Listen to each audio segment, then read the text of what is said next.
ভিডিওটা ইন্দোনেশিয়ার একজন নবজাতক বাচ্চার। বাচ্চাটা জন্ম হওয়ার কয়েকদিন পার হয়ে গেছে, কিন্তু তারপরেও তার কান্না কেউই থামাতে পারছে না।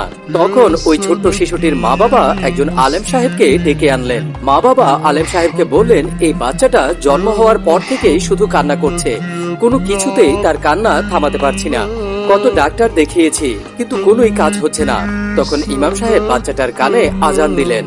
আজান শুনে বাচ্চাটার কান্না বন্ধ হয়ে গেল। সুবহানাল্লাহ।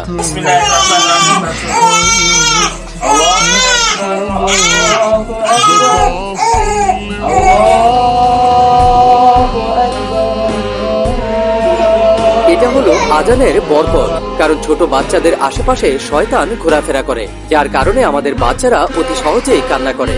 এজন্য আমাদের রাসূল সাল্লাল্লাহু আলাইহি ওয়াসাল্লাম বলেছেন, বাচ্চা জন্ম হওয়ার সাথে সাথে তার কানে আজান দিতে। আল্লাহু আকবার।